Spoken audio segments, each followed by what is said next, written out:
C'est Mati Fayulu de parler? Oui, madame, est-ce Oui, que vous m'entendez? oui, oui, oui. Merci beaucoup pour participer avec nous. Oui, je suis très content que vous ayez organisé ces webinaires. Ces Ah, séminaires, c'est très c'est ce important. que tu dis. Est-ce que vous m'entendez? Oui, oui, ça passe bien. Alors, donc, je disais que j'étais très content de l'organisation de ces webinaires parce que les rapports mapping nous concernent. Et il y a des exactions commises ici au Congo. On se demande pourquoi la えっ communauté と、internationale et surtout は l'ONU 私たちに関係しているものであります。n'arrive pas à mettre cette question sur la table pour que les Congolais sachent exactement ce qui s'est passé. Tant qu'on ne saura pas la vérité, tant qu'on ne pourra pas dire aux Congolais et au monde entier, et même aux pays limitrophes, ce qui s'est passé réellement, nous allons continuer à vivre ce que nous vivons aujourd'hui. で、Le- ウェビナーを、attendez, il y aura Oui, une oui, oui. traduction, pardon. OK. Voilà. Vous attendez. ウェビナーを開催してくださいましてありがとうございます。La République démocratique du Congo n'est pas seulement la ville de Kinshasa qui n'a que 10 000 km². La République démocratique du Congo, c'est 2 345 400 km². C'est-à-dire, il y a une grande partie, c'est à l'est de la République. Oui. Aujourd'hui, il n'y a pas de vie à l'est de la République. En Ituri, il n'y a pas de vie. Au nord Kivu, partout, à Beni, Goma, Butembo, il n'y a pas de vie. Au sud Kivu, à Bukavu, dans les hauts plateaux du sud Kivu, il n'y a pas de vie partout. Mais le monde entier regarde les Congos et le monde entier regarde que des troupes étrangères, les armées étrangères se battent dans les hauts plateaux du sud Kivu et personne ne dit mot. Est-ce que nous, Congo, nous faisons partie de la communauté internationale ou non? Et maintenant, le docteur Mukwege, ce digne fils du Congo, avec sa notoriété, essaye de dire que non, les massacres continuent, que le peuple congolais souffre, et maintenant, ce digne fils est menacé.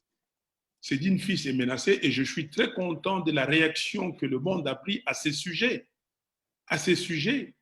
pour le docteur Mukwege. Mais docteur Mukwege, il est docteur Mukwege, il est prix Nobel. Mais tous ceux qui meurent tous les jours au Congo, ceux-là, leur vie ne compte pas, ceux qui sont morts et que les familles souffrent aujourd'hui, qui ont des séquelles, et ceux qui ont survécu à ces massacres, qui sont amputés des jambes, qui sont aveugles aujourd'hui, qui sont devenus des handicapés physiques. Mais ces gens-là, et même des handicapés mentaux, il y en a beaucoup, des handicapés mentaux, tous ceux-là qui vont ou qui va s'occuper d'eux. C'est pour cela nous réclamons l'institution, l'établissement de ce tribunal pénal international pour les Congo pour, comment dire, euh, traiter toutes ces questions qui sont qui font partie intégrante du rapport mapping. Plus de 10 millions de morts, c'est énorme. J'ai compris les questions de certains Congolais qui ont demandé si on s'intéresse seulement aux ressources naturelles du Congo. Ici, c'était seulement les ressources naturelles du Congo qui comptaient. Mais nous pensons qu'ici, il y a près de 90 millions d'habitants, il y a ces ressources, et nous voulons exploiter ces ressources pour le besoin du monde. Nous faisons partie du monde et nous sommes capables d'exploiter ces ressources, mais nous voulons la paix, nous voulons la sécurité et nous voulons le développement de notre pays et nous voulons en tout cas que le monde puisse nous aider à comprendre ce qui s'est passé et même à faire d'autres rapports mapping. De 2003 à aujourd'hui, les exactions continuent. On tue tous les jours au Congo et surtout dans la partie est du Congo. Et c'est comme ça que le docteur Mukwege s'élève et dit non, trop, c'est trop. Les récentes menaces contre le docteur Mukwege, c'est parce qu'il parle de la situation actuelle. Donc, nous exigeons la mise en place de ce tribunal pénal international pour la RDC. Nous exigeons qu'il y ait d'autres rapports mapping et nous demandons aux pays qui commettent ces exactions ou aux pays qui déstabilisent les Congos de s'abstenir. Et c'est le rôle de l'ONU d'interdire ces pays de déstabiliser la RDC. Je termine par ceci en disant que oui, les Congolais redoutent la suite du Soudan. Les Congolais redoutent ce qui s'est passé en Yougoslavie. Et les Congolais redoutent la balkanisation de leur pays. Et ce n'est pas un vain mot. La balkanisation, nous la redoutons. Nous pensons qu'il y a un complot, il y a un projet pour balkaniser les Congos. Et que les Congolais n'acceptent pas. Tout est fait ici aujourd'hui pour fragiliser notre pays. Tout est fait. Les gouvernements illégitimes, tous les gouvernements illégitimes qu'on met en place au Congo, ça procède de cette stratégie. Donc, nous ne voulons pas de la balkanisation et les gens qui pensent que le Congo sera balkanisé, qui sachent que dans la tête des Congolais, cette idée est totalement rejetée. Et maintenant, il y a des gens qui ont été piégés et qui commencent à venir avec d'autres notions ici, comme le tribalisme, en vue de fragiliser davantage les Congos. Nous n'accepterons pas ça et nous disons à la communauté internationale que les Congolais sont souverains. Il faut laisser la souveraineté à ces peuples pour que ces peuples participent au développement du monde. Les Congolais pensent qu'il a quelque chose à donner au monde. Si Dieu a donné à ces pays les ressources qui s'y trouvent, ce n'est pas un motif pour déstabiliser les Congos. Au contraire, c'est un motif pour que nous voyions comment ensemble nous pouvons des simples ressources naturelles en faire des vraies richesses pour le développement et de la RDC et du monde entier. Merci beaucoup. 最後にですけれども、今後の国民はスーダンの後と同じようになるのではないかと非常に恐れております。ユーゴスラビアのようになるのではないかと恐れております。バルカン化が行われるのではないかと本当に恐れております。これはただ言葉だけに過ぎないわけです。本当に陰謀が今後に対して行われていると、こういう計画があるんだということを感じます。今後を不安定化させ、脆弱させると、それによって、そしてまた非常に正当性のない政権がいくつも今後ではできております。それも戦略の一つだというふうに考えられます。そして、実際にはその戦略を実現させるための方法であると。そして、この人によっては本当にさらに、この落とし穴を作ろうと考えている人たちもいるわけです。例えばその、部族主義というのを導入しようという考え方もあります。それは今後さらに脆弱にさせるためのものであります。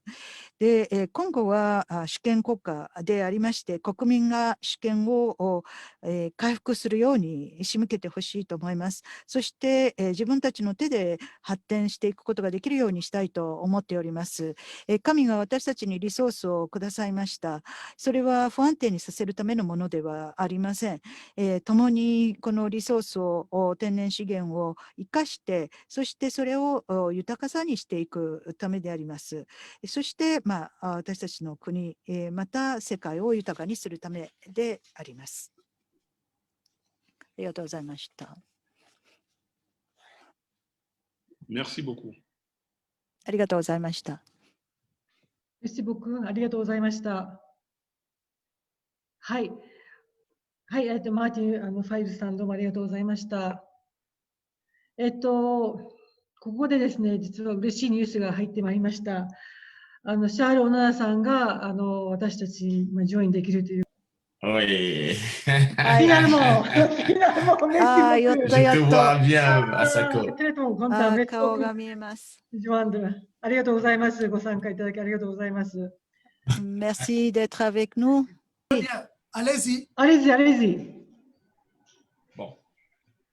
Alors, bonsoir, bonsoir, bonjour. Il m'a été demandé de m'exprimer sur,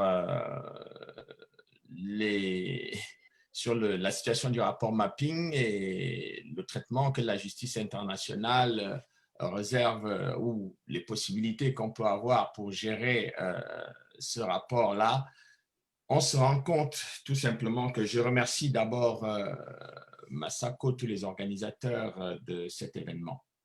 Je dois dire que beaucoup de personnes depuis des années, lorsque le rapport mapping était sorti sur la tragédie du Congo, il faut rappeler qu'il y avait déjà eu plusieurs rapports qui sont sortis sur la tragédie du Congo depuis 2001. Bon, il faut dire que j'avais suivi particulièrement le tout premier rapport qui avait été publié par les experts des Nations Unies sur le pillage et les violations des droits de l'homme au Congo en 2001. J'en avais discuté beaucoup à l'époque avec l'envoyé spécial du président Clinton qui était dans les Grands Lacs, qui était la Congresswoman Cynthia McKinney. Alors, lorsqu'elle avait obtenu plusieurs éléments sur ce rapport, qu'elle avait décidé de confier aux experts des Nations Unies, peu après, sa maison avait été cambriolée. Elle a également reçu plusieurs menaces et ces menaces avaient été également reçues par la présidente de la commission des experts des Nations Unies, qui est d'origine de Côte d'Ivoire. Et ces menaces venaient essentiellement du Rwanda. Alors, les différents rapports qui sont sortis par la suite allaient toujours dans le même sens en indiquant toujours le rôle précis et l'implication du Rwanda dans le pillage des ressources du Congo et dans la violation des droits de l'homme au Congo. Il faut dire que l'impact du rapport mapping, après tous ces autres rapports qui étaient sortis, c'est que le rapport mapping a eu un meilleur impact dans l'opinion que les rapports précédents qui allaient tout aussi dans le même sens. Alors, il faut dire qu'une fois que le rapport mapping est sorti, nous avons essayé également de relayer ou de faire entendre la voix du rapport mapping, mais on a eu l'impression que la plupart des médias occidentaux étaient sourds à ce qui avait été dit dans le contenu du rapport mapping. Il faut dire, pour revenir donc à ce qu'on peut dire aujourd'hui de la situation du rapport mapping par rapport à la justice internationale, il faut rappeler que le mandat du tribunal pénal international pour le Rwanda impliquait déjà d'examiner les crimes commis sur le territoire congolais. Les gens ont un peu oublié parce que le mandat du tribunal pénal international pour le Rwanda, on a cru que ça concernait exclusivement le territoire rwandais, mais la résolution des Nations Unies qui avait été adoptée disait les crimes commis sur le territoire rwandais et sur les territoires voisins. Mais on a oublié les territoires voisins, et les territoires voisins, le principal territoire voisin, c'était la République démocratique du Congo. Il faut dire que lorsque le tribunal international pour le Rwanda a engagé ces procès, il y avait beaucoup de témoignages qui portaient également sur les exactions et les crimes commis sur le territoire congolais. Entre 1900, parce qu'il faut rappeler, je rappelle toujours la date, c'était les crimes commis au Rwanda et dans les territoires voisins entre le 1er janvier et le 31 décembre 1994. Et il faut dire que ma collègue et amie Masako, qui a beaucoup travaillé sur les camps des réfugiés, la période qui va entre le mois de juillet 1994 jusqu'au mois de décembre 1994, il y a des réfugiés qui ont été tués, massacrés au Congo et qui auraient pu faire l'objet des enquêtes et des poursuites devant le tribunal pénal international. Il faut dire que tous ces crimes-là ont été totalement oubliés du tribunal pénal international parce qu'il y a eu des Congolais qui ont été massacrés également pendant cette période-là, soit parce qu'on les a confondus avec les Rwandais, soit parce que la guerre qui a été portée sur le territoire congolais à ce moment-là, contre la volonté du Congo, a fait des victimes sur le territoire congolais. Alors, quand on revient au rapport mapping, on se rend compte que si on avait établi dès le début des liens entre le travail qui n'a pas été fait par le tribunal pénal international sur le Congo, on comprend maintenant que quand le rapport mapping vient apporter des éléments nouveaux et des éléments qui permettent de renforcer ces crimes et de montrer l'historique de ces crimes, il y a tous les éléments sur la table pour permettre effectivement qu'on puisse ouvrir un dossier pénal sur les crimes commis au Congo et le pillage, bien sûr, du Congo. Mais ça me permet de faire ma petite réflexion sur sur la possibilité, la création d'un tribunal pénal international pour le Congo. Écoutez, le docteur Mukwege et beaucoup de personnalités éminentes demandent depuis des années qu'on crée un tribunal pénal international pour les crimes commis au Congo. Oui, mais le problème, c'est que la demande d'une création, de la création d'un tribunal pénal international pour le Congo implique la volonté politique de faire ce tribunal. Est-ce qu'il y a vraiment une volonté politique de créer un tribunal pénal international pour le Congo? 本当に、今後に、国際裁判所を作る、政治的意思はあるのか。Je pose la question à dessein parce que, comme je l'ai dit tout à l'heure, on devait déjà, dans le cadre du tribunal pénal international pour le Rwanda, poursuivre les gens qui ont commis des crimes sur le territoire du Congo en 1994. Oui, donc, ces poursuites n'ont jamais été effectuées par le tribunal pénal international. Ce qui veut dire qu'il n'y avait pas la volonté politique dans le cadre de tous les procès qui se sont tenus au tribunal pénal international pour impliquer les gens qui ont commis les crimes au Congo et pour qu'ils soient poursuivis. Et ce qu'on a constaté rapidement avant la clôture, ou en tout cas au moment de la clôture du tribunal pénal international, c'est que le Rwanda a demandé que l'ensemble des archives du tribunal pénal international soient transférées au Rwanda. Alors, je ne comprends pas pourquoi on devrait transférer les archives du tribunal pénal international au Rwanda si effectivement la création de ce tribunal est une décision du Conseil de sécurité des Nations Unies. Et la deuxième réflexion, c'est que personne ne parle aujourd'hui du tribunal de la justice espagnole qui a accumulé un nombre impressionnant de preuves commises au Congo. Donc, certains des éléments concernent le rapport mapping. Donc, la justice espagnole aujourd'hui détient suffisamment d'éléments pertinents qui peuvent permettre de poursuivre les gens qui ont commis les crimes au Congo avant qu'on attende la création d'un tribunal pénal international pour le Congo.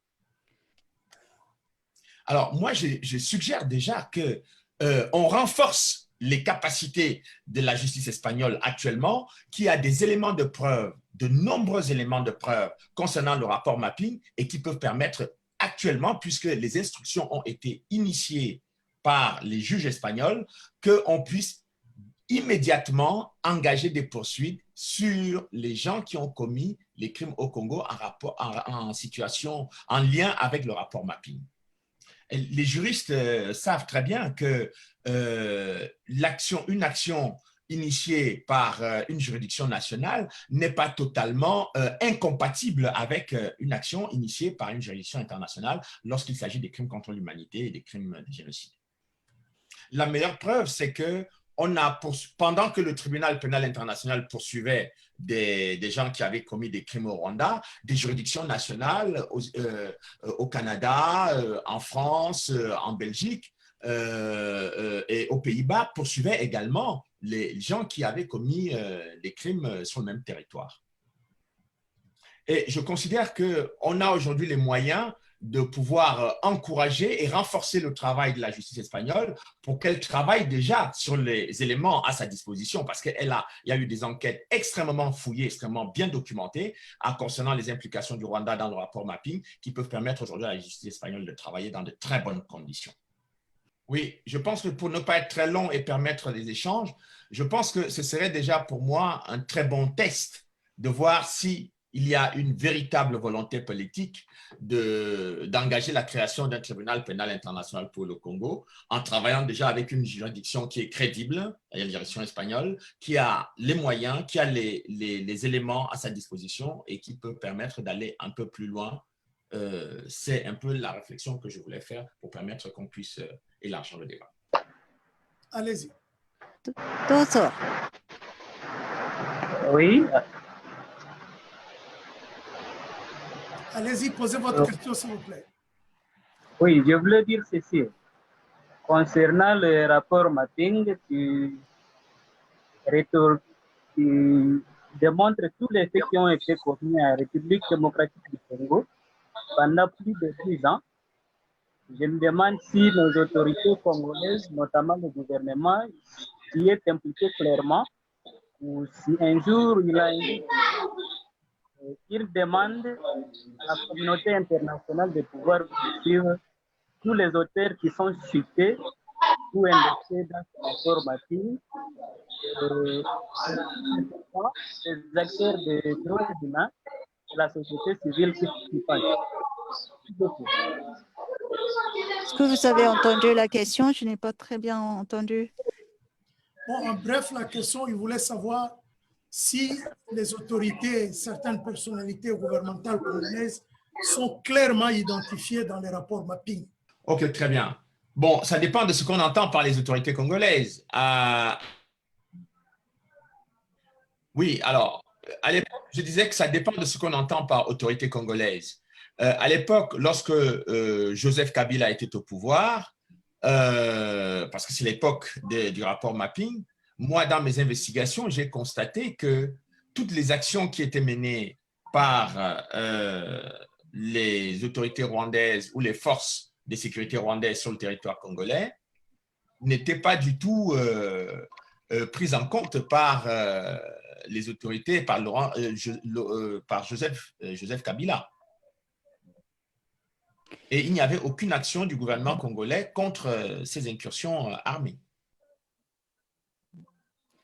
Alors, j'étais un peu surpris par l'attitude du gouvernement congolais de l'époque, d'autant plus que quand il y a eu ce qu'on a appelé le DDR, la démobilisation et la réintégration des forces, ce qu'on appelait la reconstitution d'une armée congolaise par le processus de réintégration, il y avait quand même des gens qui avaient commis des crimes au Congo qui venaient des forces de sécurité rwandaises qui ont été intégrées dans l'armée congolaise.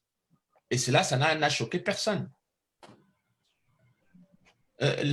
Ceci est compréhensible. On peut expliquer l'attitude des autorités congolaises de l'époque, c'est-à-dire sous Joseph Kabila, c'est que Joseph Kabila lui-même venait des rangs de l'armée patriotique rwandaise qui a commis des crimes au Congo et qui continue de commettre des crimes au Congo. Il est lui-même issu de cette armée et l'ancien ministre de la Défense du Rwanda, James Kabarebe, avait expliqué clairement que c'est lui qui a formé Joseph Kabila.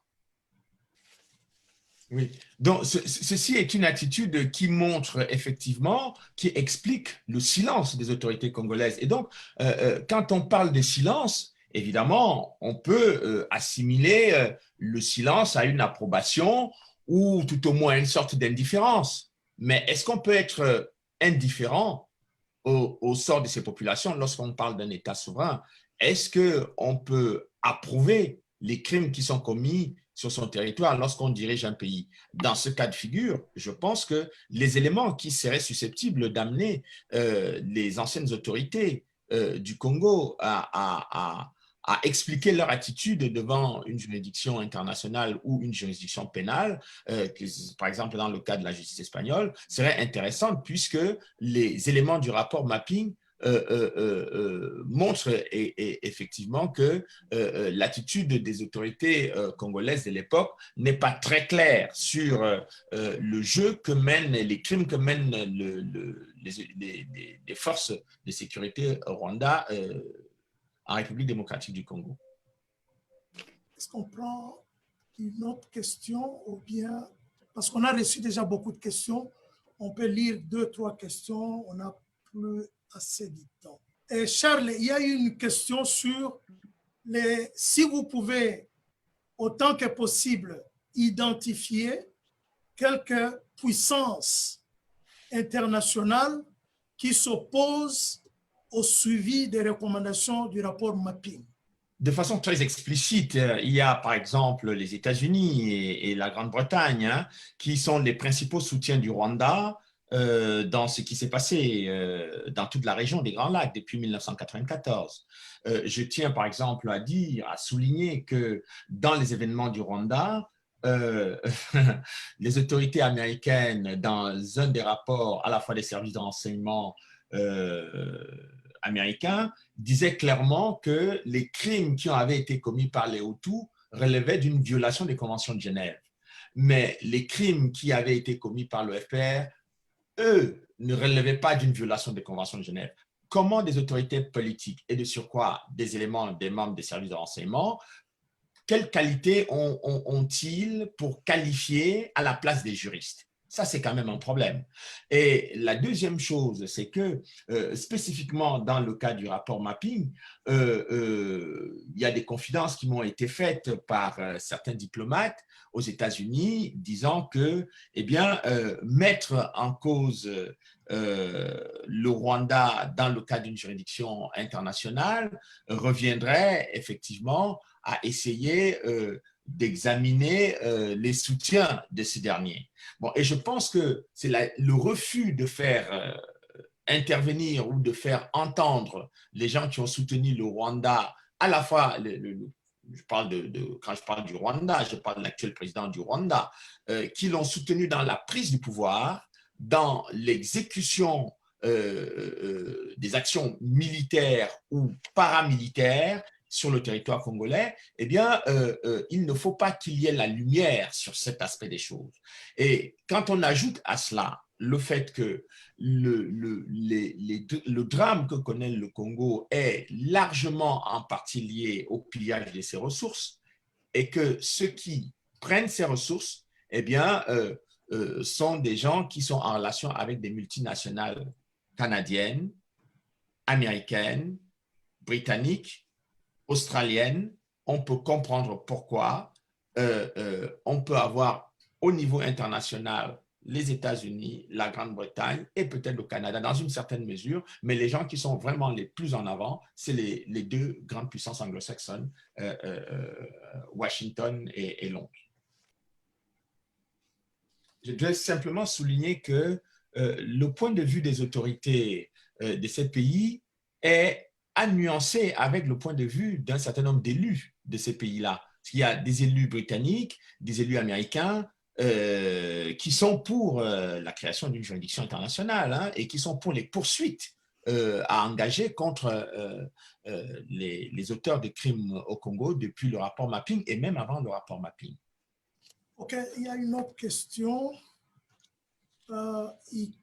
Monsieur Mandiang voudrait savoir si les deux pays précités, l'Angleterre et les États-Unis, peuvent faire partie de la solution à la crise, disons, à la crise congolaise, ainsi qu'à la mise en œuvre des résolutions du rapport mapping.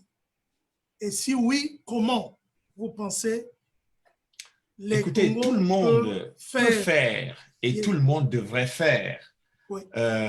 Partie de la solution au Congo. À partir du moment où on considère que le droit international est garant, est une garantie de la protection des citoyens, quelle que soit leur origine ethnique, religieuse ou raciale, je pense que tout le monde devrait participer parce que la Charte des Nations Unies, manifestement, est reconnue par tout le monde. Donc, si on part de ce principe-là, on peut considérer que tout le monde devrait faire des efforts pour que la situation qui perdure au Congo s'arrête. Merci Ouais. beaucoup, Charles, pour cette intervention très précieuse.